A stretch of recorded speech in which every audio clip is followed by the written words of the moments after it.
आमतौर पर फीमेल्स में डिलीवरी के बाद में या प्रेगनेंसी के दौरान हार्ड स्टूल की वजह से एक एनल रीजन में कट लग जाता है, जख्म बन जाता है और ज़्यादातर फीमेल्स की समस्या रहती है कि एक मोशन के टाइम पर ऐसा लगता है जैसे किसी ने एक कांच उसमें चुभा दिया हो या एक बर्निंग सेंसेशन जैसे एनल रीजन में मिर्ची भर दी गई हो।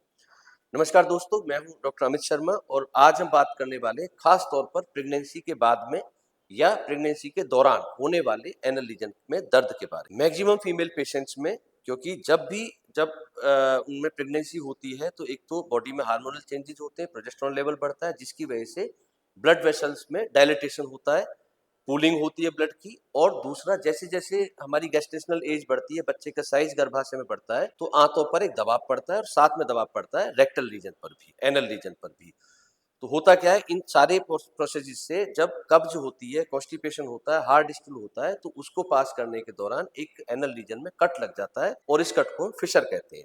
ये लगभग हम माने 60 से 70% फीमेल्स में ये तकलीफ पाई जाती है कि प्रेगनेंसी के बाद में नॉर्मली उनको डिस्कम्फर्ट मोशन के टाइम पर रहता है और अगर उस टाइम पर उनको प्रॉपर ट्रीटमेंट ना मिले तो यही तकलीफ बाद में क्रॉनिक फिशर में और साथ में स्फिंक्टर स्पाज्म में कन्वर्ट हो जाती है।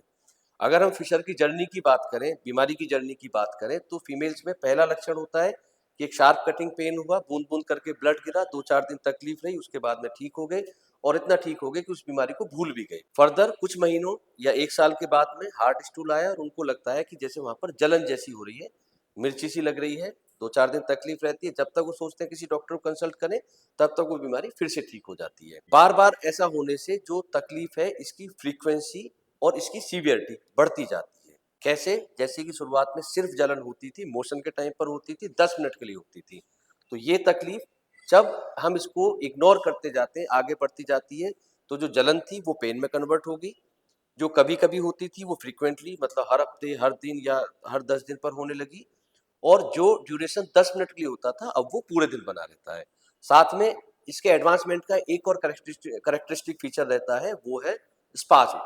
मोशन जाने के टाइम पर फीमेल्स को ऐसा लगता है कि जब हम पहले फिशर होने से पहले लैट्रिन के लिए जाते थे तो एनल कैनाल जितना हमारा खुल पा रहा था, डायलेट हो पा रहा था, अभी उसमें सिकुड़ाहट आ गई है, वो रास्ता छोटा हो गया है।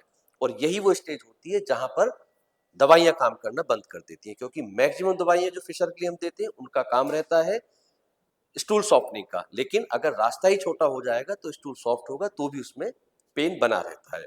अब अगर इसके ट्रीटमेंट की हम बात करें तो जो शुरुआती स्टेज होती है, जब तक स्पाज्म नहीं है, उस स्टेज में हाई फाइबर डाइट, पपीता, खीरा और सलाद, जिसमें अमरूद और बाकी सब सलाद शामिल होते हैं, ये हमें सेवन करना चाहिए। पानी खूब सारा पिए, हाइड्रेटेड रखना शरीर को, दिन में 3 से 4 लीटर पानी मिनिमम आप पीजिए। इससे आपका जो स्टूल है वो सॉफ्ट रहेगा, हार्ड नहीं होगा और तकलीफ आपको कम होगी।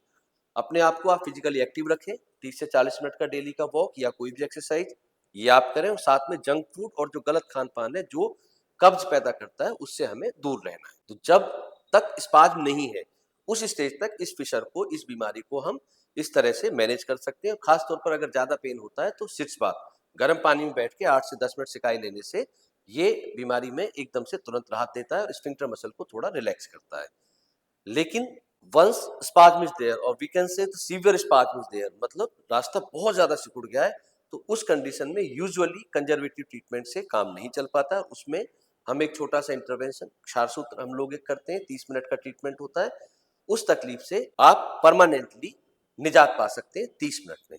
तो अगर ये जानकारी आपको पसंद आई हो तो इसको उन महिलाओं के साथ में शेयर करें जो प्रेगनेंसी के बाद में इस तकलीफ से लगातार जूझ रहे हैं, सॉल्यूशन नहीं मिल पा रहा है, सही डॉक्टर नहीं मिल पा रहा है। और सब्सक्राइब करें हमारा चैनल ऐसी ही हेल्थ से जुड़ी और जानकारी के लिए। धन्यवाद।